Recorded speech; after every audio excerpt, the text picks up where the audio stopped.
First off, I want to thank everybody for coming today. Good afternoon. My name is Frank Marlowe. I am the Dean of Academics here at the Institute of World Politics. For those of you who aren't familiar with IWP, we are a graduate school. We have 5 master's degrees. We have 18 certificate programs. We also have a doctoral program. If you're interested in in learning more about the academic programs here, please feel free to see me or any member of the staff, and we'll be happy to give you more information on all of that. Let me take the honor now of introducing our speaker for today, Dr. Christopoulos Magidis. He received a thorough education in classical lyceum at the Anavrita. I'm going to apologize in advance if I butcher any of the French or French words, any of the Greek words in all of this. He went on to receive a bachelor's in history and archaeology from the University of Athens, where he was awarded several honorary distinctions and scholarships for excellence. He further pursued his graduate studies while on prestigious fellowships, the Fulbright, the William Penn, and the Charles William Fellowships, which are all quite impressive, and received a PhD in classical archaeology in 1994 from the University of Pennsylvania. He completed postdoctoral studies as a fellow at Brown University and as a White-Levy Research Fellow at Harvard University. He has taught archaeology, ancient history, classics, and philosophy at college campus and at the University of Indianapolis, Athens. In 2001, he joined Dickinson College as the Christopher Roberts Professor of Archaeology in the Department of Archaeology, where he has been teaching courses on art, architecture, and archaeology in the prehistoric Aegean, classical Greece, Republican and Imperial Rome, Egypt, the Near East, Mesopotamia, and Anatolia, in ancient Greek religion and athletics, Athenian Democracy, ancient burial customs, and ancient technology. I have no idea how you have time to do all of that. How many courses are you teaching here? Whatever they're paying you is not enough, I don't think. I insist, yeah, that's it. Seems to be a common problem.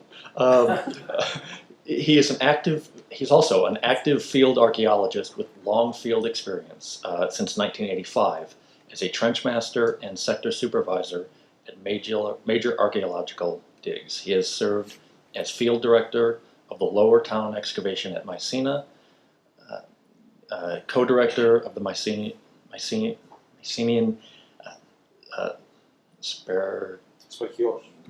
thank you, Valley Archaeological Project, and director of the Geophysical Survey of the Citadel of Glass.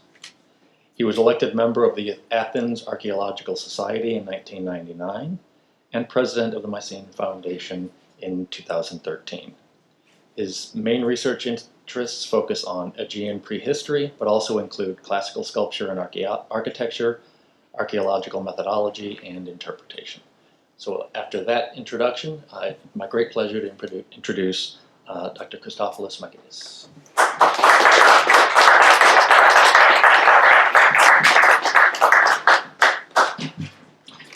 Thank you so much for coming here.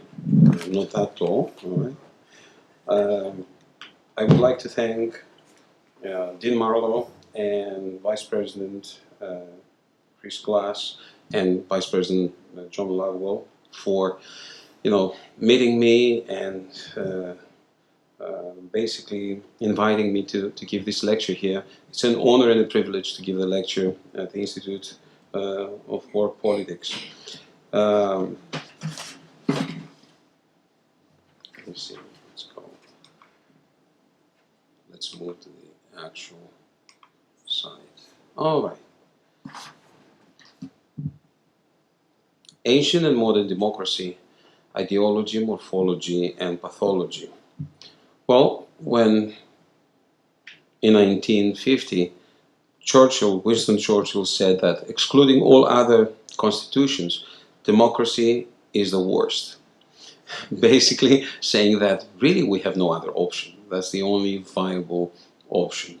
So, it's something that concerns us all, not me as an archaeologist or, political leaders or diplomats. It's the way we live. Democracy was born in ancient Greece, and Greece, as a cradle of democracy and Western civilization, developed it to a certain degree, but along with it, several pathologies developed as well. So we have inherited both the great elements of democracy, but also the pathologies of democracy. And we need to look at it, we need to compare and contrast ancient democracy with modern democracies and see, we have to study the past in order to shape our future. So this is how I have structured my lecture today. Mind you, this is a very brief version, abbreviated version of a semester-long seminar, so which is very, very successful. I've done that at Dickinson several times, and I've tried to compress and consolidate the most important aspects of it in a meaningful way and without tiring you. So here's how we're going to proceed. Follow me in this journey. We're going to start with the birth of democracy, the morphogenesis of democracy, the birth of its form. Why in Greece? Why democracy was born in Greece and not anywhere else? There are several interacting factors and variables that led to the birth of democracy there and then, and nowhere else. Then we will see the principles of democracy, the political philosophy of democracy and its principles as they were formed in ancient Greece and basically as laid out by Aristotle. Then we'll move on to the ideology of democracy, how democracy,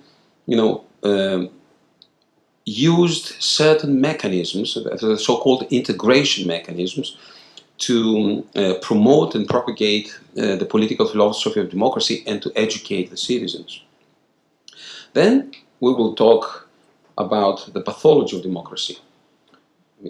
What are the pathogenic traits and the pathogenic problems that led eventually to the decline and fall of democracy? And finally, we'll discuss the future of democracy. Are we at a dead end, or we can change? Right. According to Aristotle, these are the different constitutions: the rule of one, the rule of a few, and the rule of majority. In the rule of one, we have the original monarchy and the degenerated one, which is tyranny. And the same thing for the rule of the few. Aristocracy is the original, and the degenerate is oligarchy. And then in the rule of majority, politia, which is our democracy, Aristotle calls it politia, is the original. Demokratia is the degenerate, but by demokratia he means ochlocracy, the rule of the mob. So we started in ancient Greece from monarchy in the Mycenaean times and the early Iron Age. Then we moved to the aristocracy, 9th, 8th, 7th century, then to oligarchy, about 7th and 6th century. We have a lot of oligarchical and aristocratic constitutions there. Then in the 7th and the 6th century we have tyranny in several Greek cities, including Athens by Pisistratus and others. And then eventually we're moving to politia, democracy, 507 BC with Pisistratus. And this politia, the ideal democracy that was run by Pericles, and after his death it resulted into what he calls democratia, into what we call ochlocracy. So chronologically and in a kind of an archaeological and philosophical development and historical development, this is how the constitutions move from one to another. Let's start with the birth of democracy. These are the different parameters, so we're going to look at each of them very briefly, that led to the genesis of democracy in ancient Greece. Geopolitics, landscape and environment, political parameters, economic, social, the type of military and warfare, that's important, religion and athletics, believe it or not, and of course education and writing. So we have a system that is consisting of several subsystems, and the change in those subsystems and those parameters led to the genesis of democracy at that time in that place. And we'll start with geopolitics. Greece has a very strong geopolitical importance. It's the strategic location in the crossroads of sea and land trade routes in the Mediterranean. It is the gateway between three continents, Asia, Europe, and Africa. It has multicultural contexts, and it receives and integrates several foreign influences. So Greece has acquired the ability to assimilate and integrate various influences and external contexts. Another great parameter is landscape and environment. Greece has a mountainous landscape that divides its land into smaller regions. That's important. Democracy could never have developed in a country like Mesopotamia or Egypt, where every end is reachable, through the navigation of rivers or on anything that's flat land. So this landscape divides the whole country in smaller regions and really brings about a political fragmentation of the country in smaller units. Whether be it palace states or city states, we have very, very small political units, and that's important. Also, it promoted a sense of regionalism. In addition, we have limited land resources in Greece and severe environmental constraints. And all this led to the Greeks to seafaring and commerce. There's 9,000 miles of coastal line and 3,000 islands. So Greeks were pushed outwards because of environmental circumscription, and that made them go to overseas. And by doing so, when they started exchanging products, they were also exchanging ideas and cultural influences. Political developments. Well, this political fragmentation of palace states led to the emergence at the end of the Mycenaean world. When the Mycenaean world collapsed at about 1100, the palace states gave way to smaller political unit, the city-state unit, what we call polis, P-O-L-I-S. And many words of what we use today, above all politics, political, police, all these words come from the word polis, which is the city-state. So this becomes the main political unit from the 9th to the 4th or 3rd century BC until the time of Alexander. This political unit that appears in Greece is unique. It is small-sized, autonomous and independent, self-contained and self-sufficient. It has homogeneous populations, Athenians, Spartans, Corinthians, culturally integrated. It is urban-centric, is an urban center holding, maintaining a territory around it, and it has socioeconomic classes dominated, at least from the 5th century onwards, by a strong middle class. This is unique. Nowhere in the world and never before we have an emergence of a middle class. Everywhere wherever we have hierarchy, we have a small, hierarchy on the top and then a large, base of the pyramid. Never before and nowhere else do we have a middle class.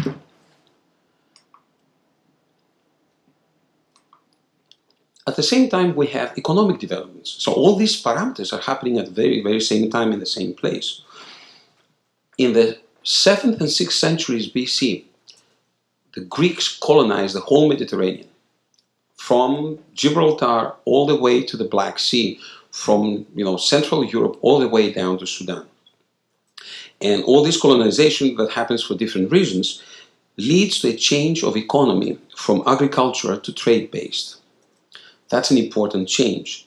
At the same time, we have the introduction of coinage that changes the barter economy. We're moving into an exchange economy, so we have accumulation of portable wealth, and that portable wealth accumulates in the hands of merchants, sailors, and craftsmen.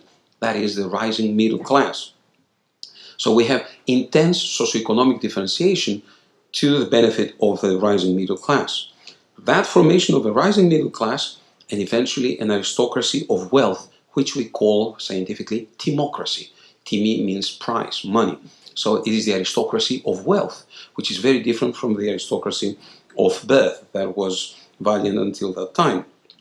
This middle class, this rising, socially and economically rising middle class, will become the cornerstone of democracy. At the very same time, we have also social developments. This rise of the middle class caused social strife between the elite and the mass. We all know from Hegel and Marx that when one class holds power and the other one holds economy in their hands, then we have civil strife, social struggle. So we have a struggle between the aristocracy of birth, the landowners, and the rising middle class, which is democracy, the aristocracy of wealth in the 6th century. The rising middle class first demands equal treatment, justice, just like in the French Revolution. The French Revolution didn't start with equal political rights, it started with the right to justice. So they demand justice, legislation, recorded, written legislation instead of customary law, and participation of the wealthy middle class eventually in the political administration. And therefore we have attempts like those of Lycurgus in Sparta, who writes out the constitution of the Spartan state, Dracon, very harsh, we still call very harsh laws today draconian laws, and of course Solon in Athens, that try to basically find a balance between the two fighting classes. That is actually resolved by tyranny. 7th, 6th century BC, tyranny breaks down the aristocratic allegiance and solidarity, thus empowering the mass over the elite. The word tyrant today is, has very bad connotations. For the ancient Greeks, it wasn't. A tyrant was not something bad, it was something good. He was an aristocrat that sidelined his fellow aristocrats and sided with the people. He didn't give the people vote, but he had to have let's say, the tolerance of the people. How do you get the tolerance of the people? You do public works, entertainment, theater, athletics, give them money. That's, what's going on. But by doing so, the tyrant breaks the allegiance and solidarity and gives way, basically, opens the gateway for the mass, for the victory of the mass over the elite. We have Philon at Argos, Periander in Corinth, Polycrates at Samos, and Pisistratus in Athens. And finally, at about 507 BC, a new constitution is born, that is of democracy by Cleisthenes in Athens. Apart from all these parameters, we also have military developments that have a huge impact for the emergence of democracy. We have a change in the warfare tactics in the 6th century BC. Until then, the war was done by cavalry and chariots of the aristocratic knights. By the 6th century BC, we have the formation of the phalanx of warriors and battleships, the triremes. All these are manned by middle and lower citizens. Therefore, these citizens now defend their city-state, and therefore, eventually, very soon, they are going to demand political representation.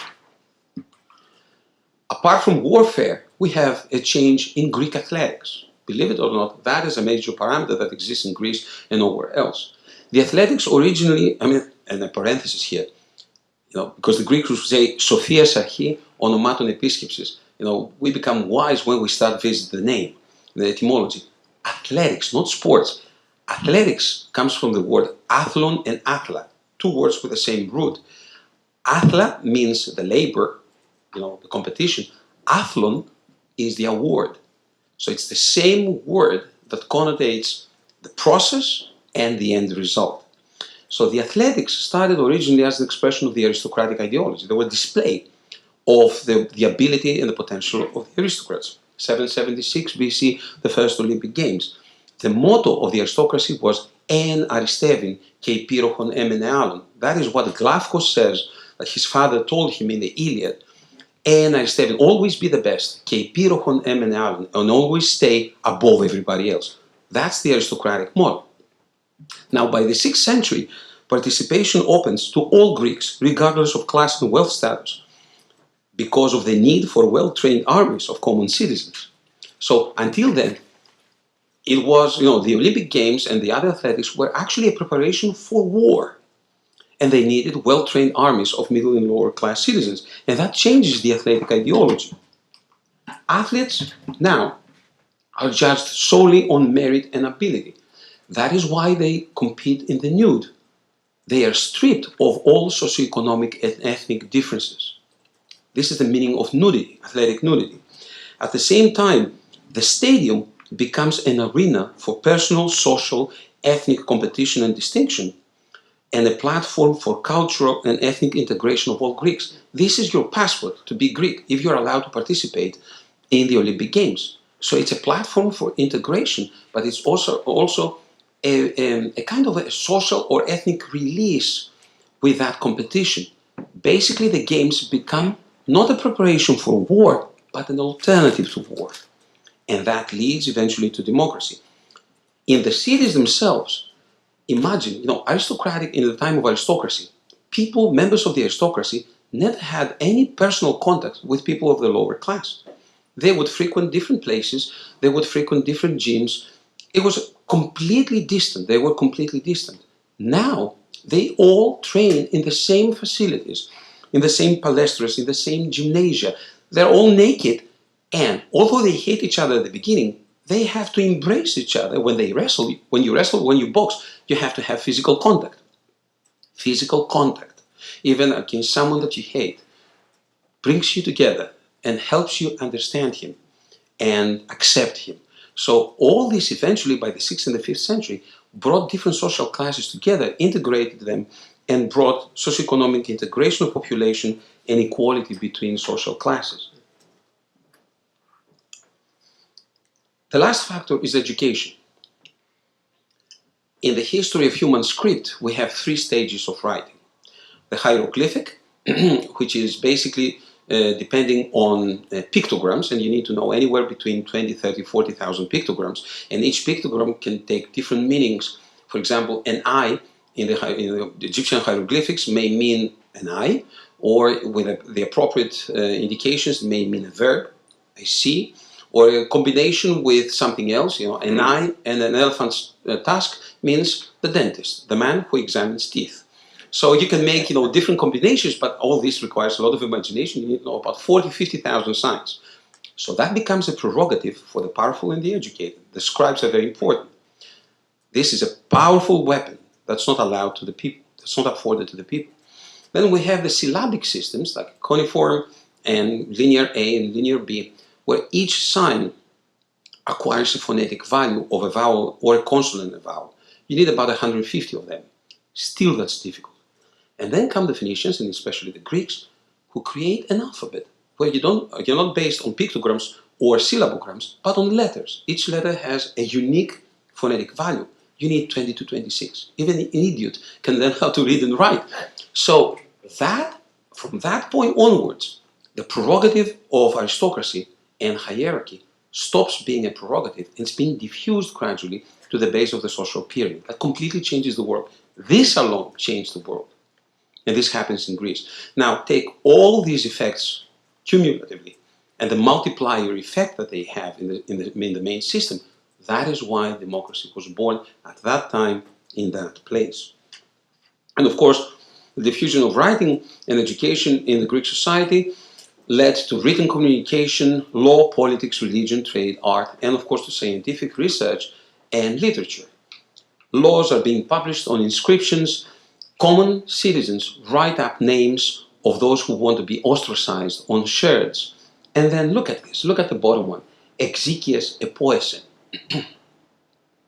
Who is Exekias? He was one of the greatest painters of black figure vase painting in the 6th century BC. He was not even an Athenian, he was a resident alien, like me when I first came in the United States.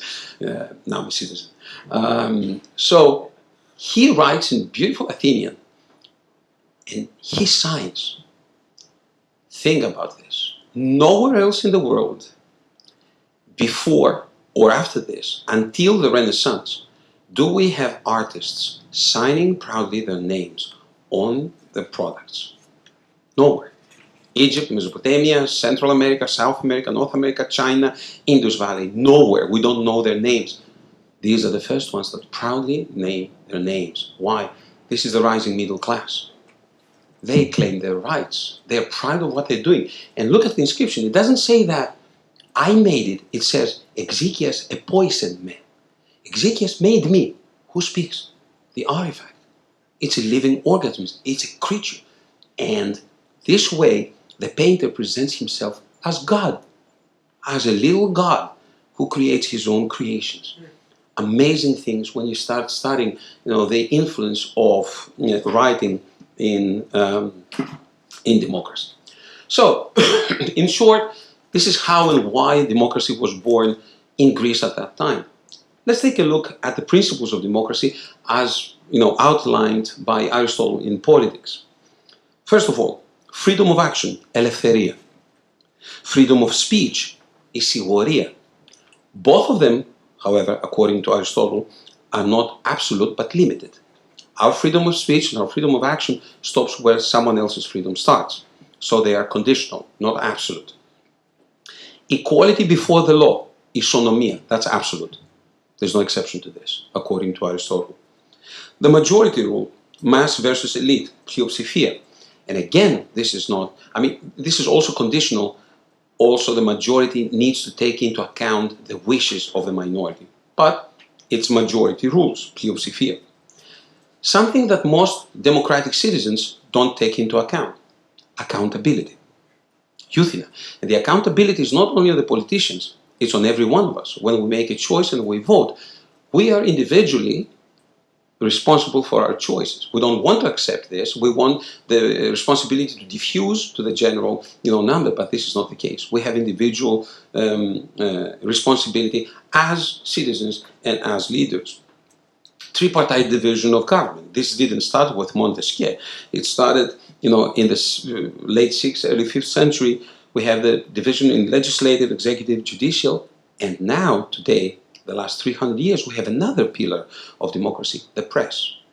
And by contrast with the executive and the legislative power that actually limit our rights, right? We accept the limitation of our rights by these two authorities.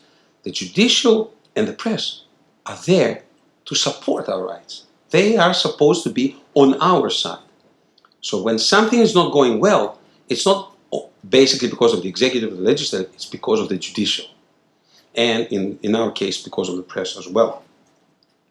The demos is all-powerful, Aristotle says. The public officials are empowered by the people to govern and are accountable to the people, the assembly or the ecclesia. That reminds you of the people, by the people, for the people. And don't forget, the Gettysburg Address was written by Abraham Lincoln on the train to Gettysburg, having in his hands the funeral oration of Pericles. So the Gettysburg Address is a summary of Pericles' funeral oration. And it's a beautiful summary as well. Now, apart from these principles, the Athenian democracy created control mechanisms, which we also have in place today. These control mechanisms, we call them checks and balances, are set in place to avert undue concentration of power and safeguard democracy. In ancient Athenian democracy, we have the election by lot and or vote. So the office eligibility does not depend on economic or social status. On the side, you see the mechanism, what survives from the mechanism, and an actual reconstruction of how they would choose jurors just before every trial. You see those tags. These tags were bronze tags, and they were inserted in those holes, hundreds of them. Then on the left, there is a kind of a tube, and in that tube they would drop white and black pebbles. Any row of tags that was aligned with a black pebble, they would be dismissed. Any row of tags that was aligned with a white pebble, they would be called to duty. This way, the choice of the jurors would happen a few hours before the trial. It was, 301 or 501 jurors. You can never possibly know who's going to be in your trial. And of course, you can never bribe 301 people. Or, no matter how many you bribe, you don't stand a chance. So, election by vote or law. We have limited service. The Athenian archons would serve for only 1 year. And there was a possibility for a second year with a year in between. So, non-consecutive terms, and only for 1 year. There was salary for public offices. That was a motivation for poor citizens to avert corruption. And the principle of collectivity in public offices. Public offices were usually collective bodies, not single offices. So there were checks and balances between them. More eligibility screenings. Before being voted or lotted, they had to go through a screening. It happens today as well. There was a monthly confirmation hearings by the bully, by the Council of the 500, and the Ecclesia during the term. Every month they were reconfirmed, so they were checked upon every month. There was also the case of impeachment. If they were found, that they didn't do their job properly, they could be impeached. That was a very serious offense, and I'll tell you more about this later on. At the end of their term, they would all go through a trial, each one of them. That was called euthina. And during that open trial, any Athenian citizen could stand up and accuse them for not doing their job and bring proof. So then they would be reverted to the legal system, and the punishment was death, fine, or ostracism. The Athenian citizens could never be tortured and could never be jailed. They could never be deprived of their personal freedom. So there were only those three punishments. Now, if you want to become a politician, you would have to think it twice, thinking about all this and the punishments. There was also ostracism.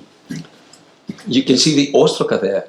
In the first assembly every year, they would have this voting. Everyone that would gather more than 6,000 shares with their name on it would be ostracized from Athens, expelled for 10 years. They wouldn't touch his property, they wouldn't touch his family, but this way they would disconnect him from his network in polis. Now, think about this.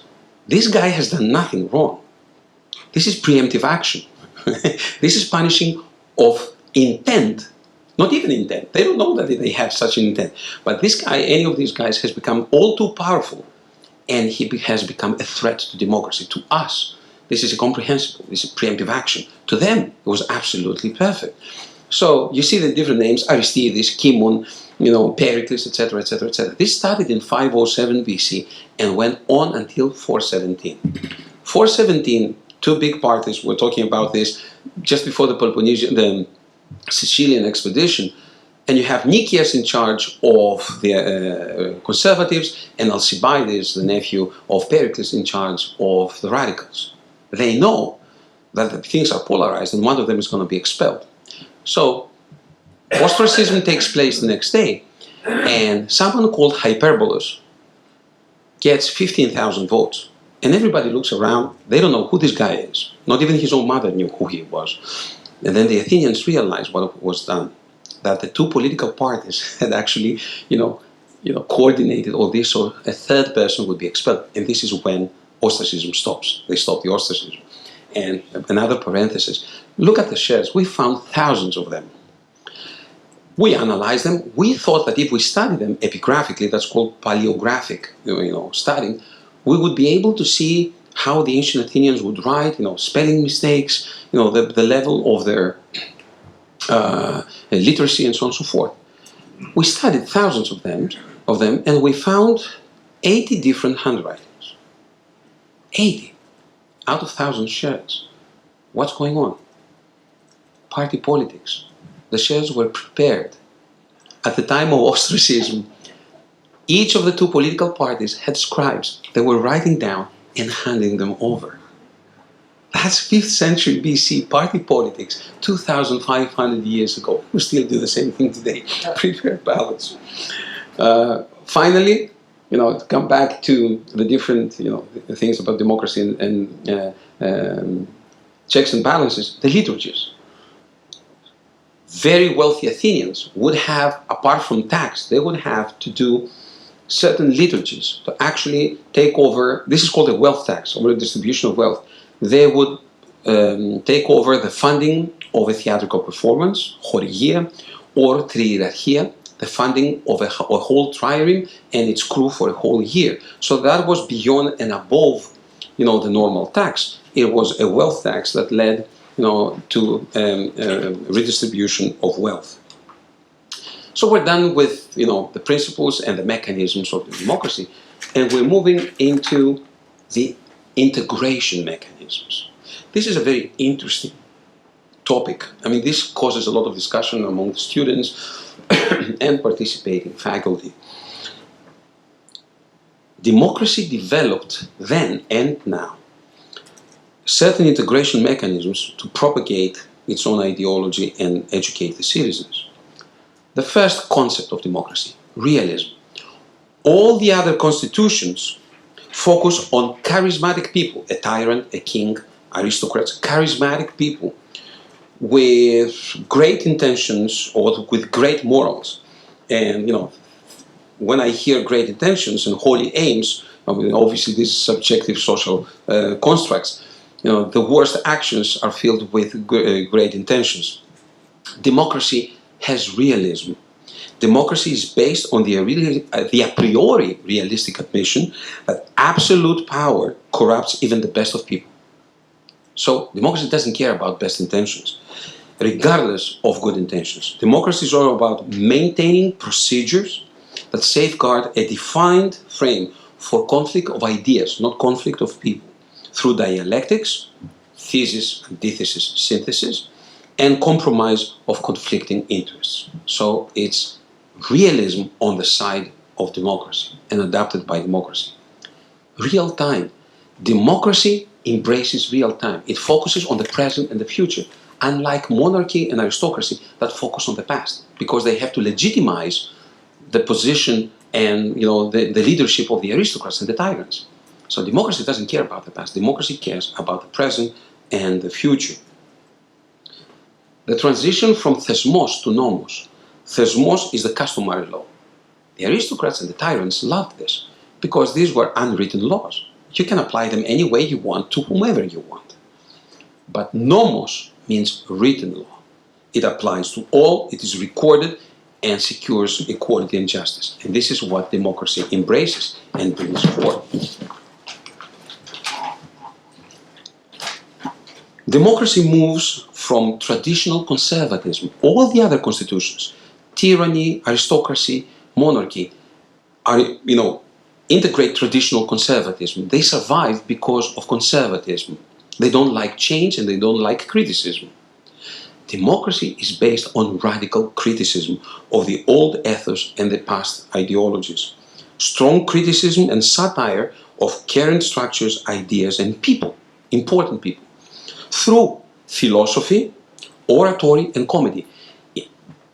Criticism through philosophy helps in the theoretical level. Criticism through oratory is political debate.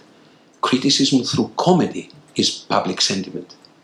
So through these areas, through criticism in philosophy, oratory, and comedy, democracy embraces radical criticism.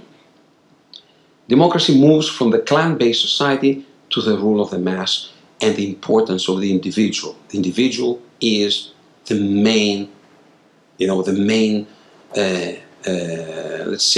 unit.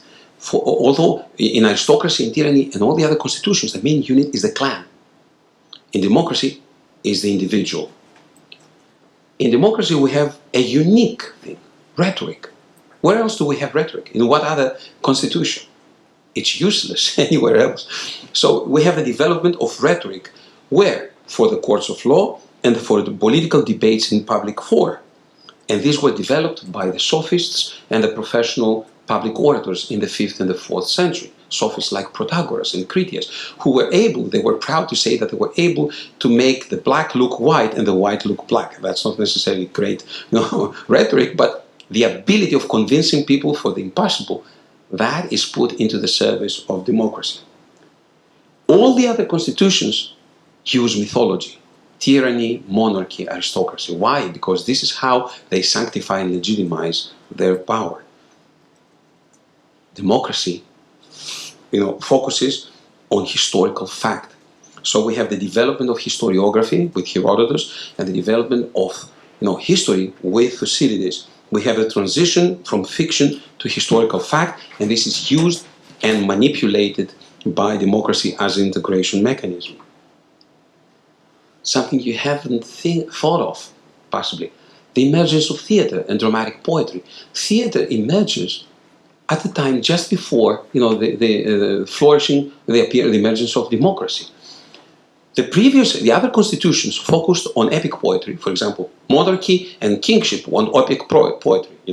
Singing of the deeds of the kings, the heroes, and so on and so forth, legitimizing their position in society. Or lyric poetry, personal statements. However, democracy focuses on tragedy and comedy, on dramatic poetry. Tragedy addresses ethics, law and justice, political and moral dilemmas, civic identity, through allegorical myths, balancing between the elite, the actors represent the elite, Oedipus Rex, and the chorus represents the mass. So the conflict that we have in democracy between mass and elite is visually represented in tragedy. By the way, a parenthesis here. Why through allegorical myths? Why are they writing, Antigone or Oedipus Rex? Why are they going back to ancient myths in order to present, dilemmas, in ethics, law, and justice? Why not contemporary issues? They started with contemporary issues. The Persians of Aeschylus, the sack of Miletus by Phrynichus in the 490s. But then, right after the sack of Miletus, the Athenians helped the militians, revolt from the Persians, and then they abandoned them. So the Persians went into Miletus, sacked the whole city, killed thousands, and enslaved tens of thousands. And then Phrynichus, a few years later, presented Miletus, sack of Miletus as a tragedy in Athens, in the Dionysus theater. 20,000 Athenians were crying on the audience. The next day, he suffered, he was sued for causing pain and suffering to the Athenians. That was a lesson for all, the poets. They never did that again. So they resorted to after the Hollywood movies, when you see this has nothing to do with, it's fictional, it has nothing to do with, real persons or situations. That's exactly what it is. They said, okay, I'm not going to pay so much money for waking those idiots. I'm going to do something else. So they were using old myths, adjusting them appropriately so they can reflect contemporary situations. But that was a blessing for us, because comedy and tragedy became diachronic. They transcend time and place. If they have to do with Alcibiades or this and this and that, they would be of interest to us. Take Antigone or Oedipus Rex and present it in a theater in China. 20,000 Chinese are going to be crying. They have the same impact precisely because democracy enforced this. And then comedy, on the other hand, comedy expresses the right of parousia and expands it. Parousia means boldness of speech, but that was limited to the citizens in the ecclesia, in the assembly. Only the citizens had the right to be bold in their speech, to express, clearly and without fear. With comedy, that right expands to all the Athenians. Who was attending the theatrical plays? Citizens, non-citizens, resident aliens, women, children, slaves. If they liked something or didn't like something, they would cheer or throw fruit or their food they had with them on the actors and the directors, expressing, approval or not. That empowers people who are not citizens to have a stand, to express their opinion. So comedy does what? Where else do we have this? Nowhere else. It's just in ancient Athens, in ancient Greece. Comedy and laughter becomes the weapon of the weak against the powerful. Aristotle, Poetics, the first volume that has disappeared on comedy. Because by ridicule someone, you are dissolving fear and respect together. Respect is a mixture, it's respect and fear. By dissolving fear, you are destroying respect. This way, Aristotle said in the introduction, laughter can break down God. And that is why in the monasteries, when the monks would see that, they would throw the book away. They would never, copy it.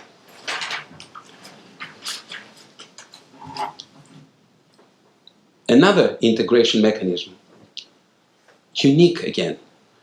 The Athenian democracy moves from natural philosophy to political and ethics philosophy. So we have a movement of philosophy from cosmology and cosmogony to man himself. Protagoras says, man is the measure of all things. And, along with that, to political, socioeconomic, and ethical issues. And this political philosophy propagates the ideals and the principles of the Athenian democracy. So they use this as an integration mechanism. And at the same time, they shift from abstract theoretical thought, the inductive method, and they try the empirical research, Aristotle, deductive method, reasoning and factual analysis that eventually will lead to modern science. All this became tools for democracy, integration mechanisms, because they propagated the democratic ideals. Narrative art, another great thing that democracy used and employed. In the aristocratic and monarchic constitutions, we have generic symbolic iconic or monosynic scenes, like symbols. Heracles doing this or doing that, and so on and so forth. Timeless, emblematic value. We move from that to narrative polysynic with many scenes and polysemic art that can be read at many different levels. Democracy realizes the great potential in this and adapts it. At the same time, we have a change from mythological themes that legitimize aristocratic birthrights, like in the archaic Athenian black figure pottery, to everyday life scenes illustrating the life of the common citizens, which happens in the 5th century BC in the red figure pottery. So the red figure pottery that's at the time of democracy adapts not the mythological things. Who of the citizens wants to know, the aristocratic origin of this and this and that? They want to see themselves on their vases. That's why they're filled with erotic scenes, with scenes from the school. It's a private and public life fully displayed for them to enjoy. And they eliminate or replace politically charged symbols. When democracy emerged in Athens, they did away with Heracles and they adapted Theseus, because Heracles was too much infected, or connected with tyranny. And the very first law that the Athenian Democracy made when they went into power, they banned the archaic statues of the aristocrats from the cemeteries, because we're all equal in front of death. So they did away with anything that made the aristocrats even different, even in the cemeteries themselves. And finally, processions and festivals. See how democracy uses processions and festivals as integration mechanisms. Processions and festivals, like the Pathogenic procession, uses mass participation, everybody, not only citizens, but all the city, citizens and non-citizens, children, slaves, everyone. It promotes cultural integration and collective memory. It creates a kind of a mnemoscape, a landscape of memory. That mnemoscape creates a common civic identity and forges bonding between the people. And at the same time, it ranks them. Someone's going to be at the front, someone's going to be at the end of the line. Someone's going to be more actively, someone is going to be more passively participating. So at the same time, these parades and festivals bond the people and rank the people. Great mechanism. Like the Pathogenic procession that connects like a human thread the past, the Dipylon cemetery, the ancestors, the present, which is the living people, the agora, and the timeless future, the site of the gods. Think about this. And when you see this is a human thread that connects past, present, and future, dead, living, and the gods in a single amazing procession that bonds people and ranks them. And then the frieze, the Pathogenic frieze on the Parthenon is what? Deification of democracy. Mortals depicted on a temple. This is the deification of democracy in the hands of Pericles. All right. Concluding. I'm just reading you the passage. Our democracy is getting self-destroyed, for it abused the rights of freedom and equality. For it taught the citizens to regard insolence as right, illegality as freedom, impertinence as equality, and anarchy as happiness. That's Isocrates in the 4th century BC. It sounds all too familiar. So it echoes in our ears in a terrifying way. Are we moving that way? What are the pathogenic traits that led democracy to its demise and fall? First of all, the power struggle between mass and elite, the polarization. The mutual fear of mass to elite and vice versa. Instead of integrating, they were polarized. And this mutual fear was expressed in a variety of ways. For example, the fear of the mass towards the elite was expressed in the punishment of the leaders. Think about all the leaders in ancient Athens. All of them, except Pericles, died in jail or ostracized. Miltiades, Themistocles, Aristides, Cimon, Alcibiades, everyone. All the great leaders, they punished them all. That's the fear of the mass versus the elite. On the other hand, we have the limited political rights. The elite doesn't want to give rights to everyone to vote.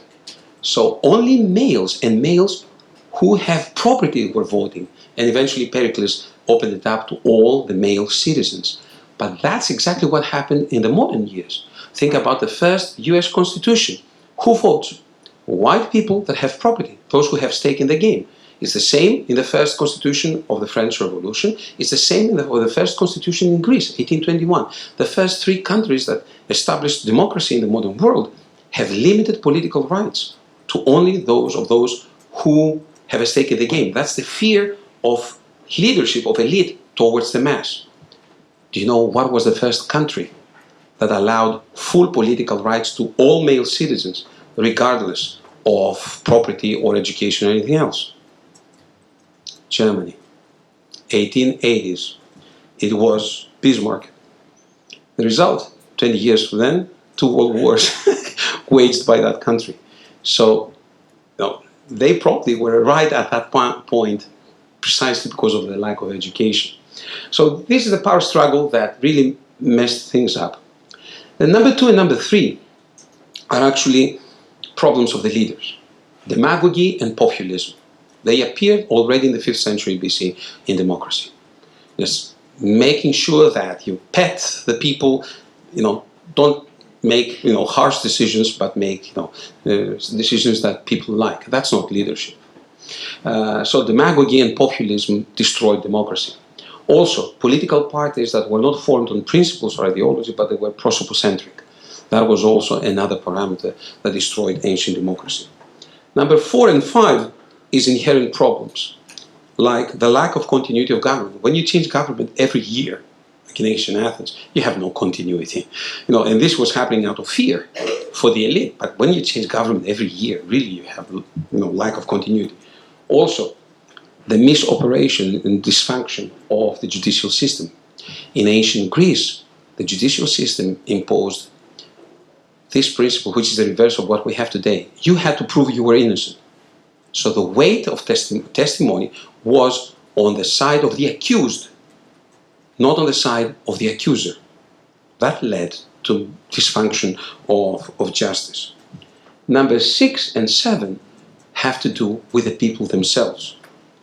Apathy, indifference, decreasing political participation of the citizens. In the 4th century, there were people that had a cord painted red, and they were pushing the latecomers. And when they would leave, they would have red paint on them, so everybody would know that they came late to the assembly, and they were stigmatized. That's 5th century. In the 4th century, people really don't participate. They become apathetic. Apathy and indifference, we see even today. We have crucial elections, and we have a participation of 50%. This is demise of democracy. And finally, education. Winston Churchill said, the best argument against democracy is a 5-minute discussion with the average voter. All right. Meaning what? You have to deal with people that don't have the proper education. But that's not their problem, it's your problem. It's a problem of the state. So, we've tried everything. We've tried to correct the top 6. But have we corrected education? In the ancient times, education was based on papyrus scrolls. So in order to study something, you had to open the whole roll, read everything until you reach what you wanted to study. That meant that you would study a lot. You couldn't select. Then, in the 1st century AD, and especially in the Byzantine years, we have the codex, the book. Now, you have to go through pages. You still have to study more, but you can pinpoint the areas that you need to, the passages that you need to get. Still, you've got scientists, but not pan-scientists. Today, what do we have? You want to find something, you Google it, you just get something, a response which you can't evaluate where it's coming from. So our students do what? They get a lot of information, most of the times wrong. They don't get any knowledge. So what we've done is we have destroyed education. And education is not really teaching people what to think, but how to think. That's a big difference. It's a need to learn how to criticize, learn how to reject, and the most difficult of all, especially for the older of us, learn how to relearn. If you learn something wrongly, it's more difficult to unlearn it and relearn. Gradual discovery of our own ignorance, gaining knowledge and critical ability in order to act. What's the point of having knowledge without acting it, without applying it? So the point of knowledge, the point of education, and its contribution to democracy, exactly what the IWP is doing here, what the Mycenaean Foundation is doing in Greece, what Dickinson College, all the other institutions are doing throughout, is exactly preparing citizens to act, apply. There's no point in theoretical knowledge. It serves nothing. We need praxis, that is, applied knowledge. So I will finish with this. Isocrates' aphorism that I read to you rings alarmingly all too pragmatic and irrelevant today. 250 years since the resurgence of democracy in the modern world. It's been 250 years. Let me remind you here, and I don't want to freak you out, that it was about 350 years the life of the ancient Athenian democracy. It was about 350 or 370 years the life of the Roman Republic. So we're right there.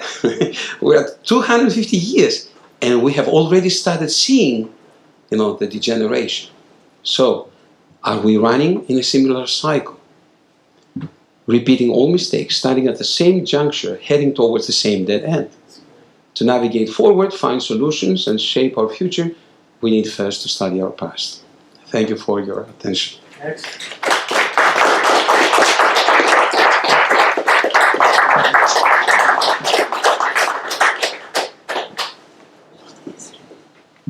We have to answer questions. We have about 5 minutes, so 3 questions or so. Go ahead. Professor, did the ancient Greece have anything like a welfare state? Yes. Not exactly how we have it today, but they had certain measures. For example, payment for those who would serve, in politics, or whenever they would go, for example, to watch a theatrical play, they wouldn't pay. They would be paid. So the ticket was reversed. The Athenian state would pay every citizen a certain amount to go and watch the theatrical play. So that was kind of a redistribution of wealth and promoting education for the citizens. And they had other measures like this, not as well as organized as we have it today, but there was the thought of basically, supporting the very lower class, not for any other reason, but because they knew that their vote counted as much. The votes are not weighed; the votes are counted. So that was the reasoning behind it. Yes. Professor, first, thank you. It was one of the best public lectures I've ever attended. Thank you. It was brilliant. Thank you. I have a cultural question. So, in the Western world, if you take Aristotle's typology, the way we see democracy is that it's sacrosanct. It's not the same as all the others. It's better. It's the only legitimate one. Or the least worst. Or the least worst. And that's a good thing. So my question is comparing that to the ancient culture, because in the ancient world, Athens, Syracuse, Rome, back and forth at certain periods, it wasn't that firm, I think, democracy. Again, you're the expert. So do they have a greater tolerance for the notion of we might lose democracy because then we might recover it later? Or? Excellent question. Look, you have to imagine yourself at 507 BC, when the Athenians come up with the idea of allowing everyone to vote and dictating the future of everyone. Incomprehensible. In a world that for thousands of years was run by tyrants, aristocrats, and kings, that was an innovative thought. And that was exactly their fear. They felt alone. It's not like us today. We feel today that we are part of the Western world and we have created, solidarity, all the democratic states. So when we feel threatened by the Soviet Union then, or, the terrorism now, or authoritarian, we feel that we are in an alliance. The Athenians were by themselves. And especially the Greek city-states that adapted the same thing, they felt lonely. They were living like that and thriving in a world of absolute power. And that was the fear, that they will revert to something like that. That's why they defeated the Persians. When you have 10,000 Athenians against 300,000 Persians, when you have 300 Spartans against 1,000,000 Persians, it's not only the tactics or warfare or, how better you're prepared. It's not fighting only for your homeland. You're fighting for freedom. They're fighting for their king. You're fighting for your own freedom. and the fear of reverting to something that they are. So, but that fear backfired. That fear was expressed through all those control mechanisms. They feared not only the outside dangers, they feel their inside dangers from their own leaders. So they didn't just make sure that they would, do away with the corrupt leaders, but with all leaders. So they destroyed the best they had. Yes. Yes, thank you. Without getting you to blame anybody, I would just like to have your answer in light of what you said, and it was a brilliant lecture. Which of the two groups of citizenry would you say has the most influence, again, without being moralistic, but has the most influence on the future of the American democracy? The populace, and mostly I mean the media and the academy from the bottom up, or the political classes, including the White House, the departments, and the representatives from the top down? Who of the two, if you think you can separate it, would have the most influence upon the future, if any, of the USA? Excellent question. Thank you. If you do away with one of them, you're losing democracy. You need both of them because one, balances the other. What you actually need to absorb the impact and the influence of both, because the influence of both is necessary, is a very thick and strong middle class that cares. As long as we care, nothing of this will make us, balance off. So my answer is that we need both, and their influence should be equal, but only if there is a very strong middle class. The middle class is the backbone of ancient and modern democracy. And if you look at various democracies or republics in Europe or even in the United States, the state, what kind of education are we giving our kids? It's a very stylized, let me put it, not for the United States, but for other countries, let me put it bluntly. We create generations of idiots.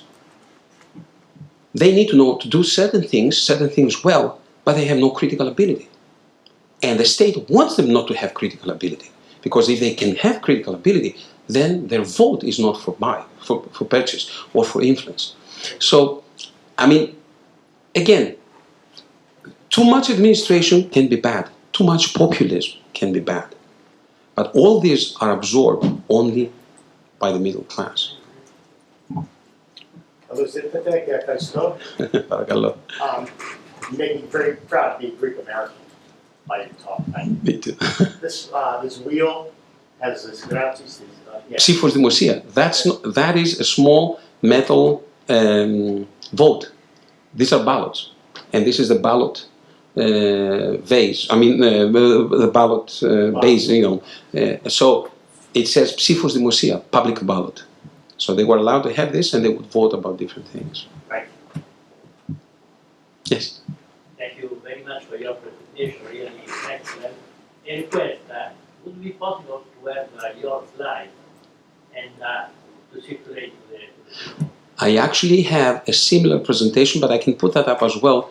It's on the site of the Mycenium Foundation, of which I'm a president. I will forward this to Dean Marlowe, and he can send a link so you can, or the IWP can put it up on a link by all means, and then you can, you have it in my computer.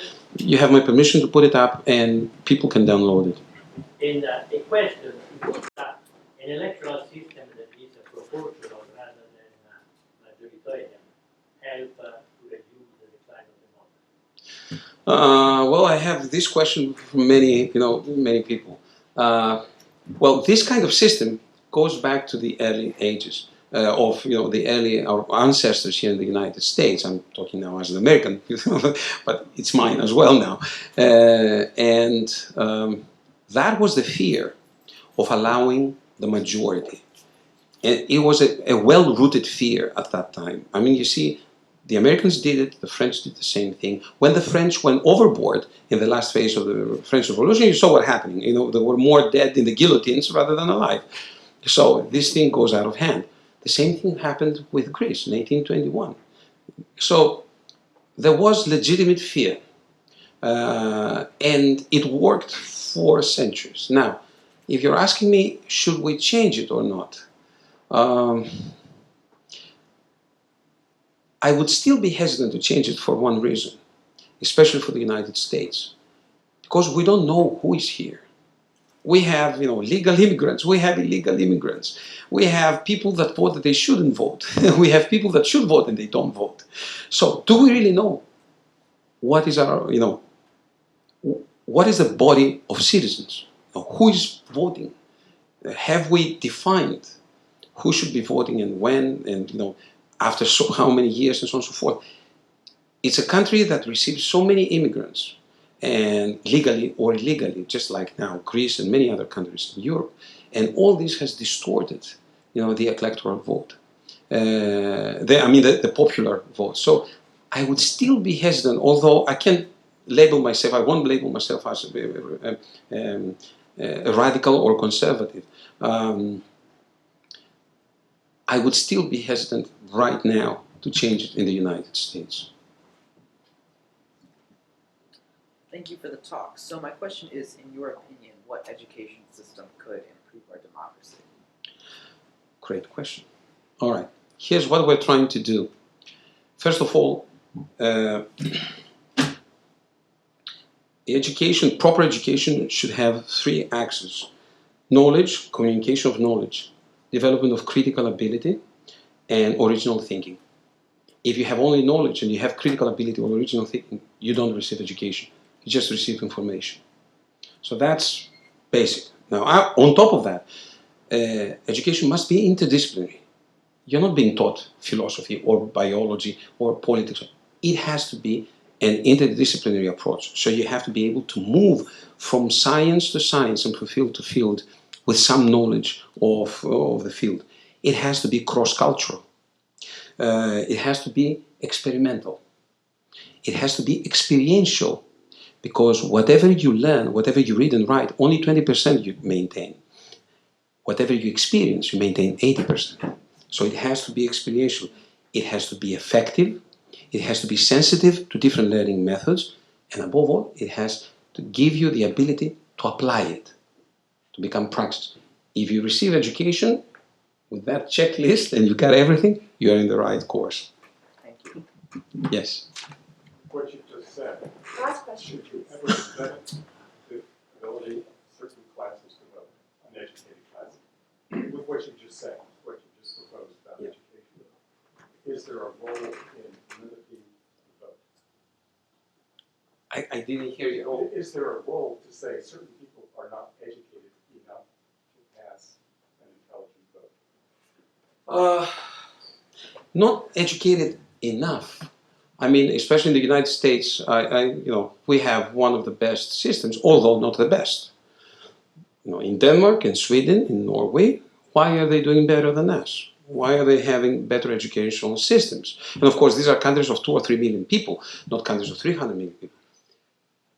Our issue is not the quantity of education, it's the quality. Yeah, that's my fear. I think we don't have the right quality. We haven't developed critical ability. And, the first thing I say to my students when I enter my class, and I've taught Egyptian, Near Eastern, everything, they think, when I tell them something, that this is written on stone. So I keep telling them from day one, do not believe what I'm telling you. I'm just showing you what I've seen, what I've read through my eyes. So don't chew knowledge. Think about that critically, absorb. So no source they don't understand this. It takes them 4 years. And that's Dickinson. That's one of the best institutions.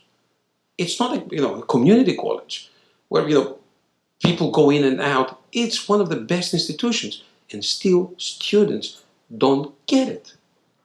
I have only a 20 or 25% of students that realize by the 4th year what critical ability means, and only a 5% that does original thinking. And that's one of the best colleges in the United States. That's disappointing. Thank you all. All right.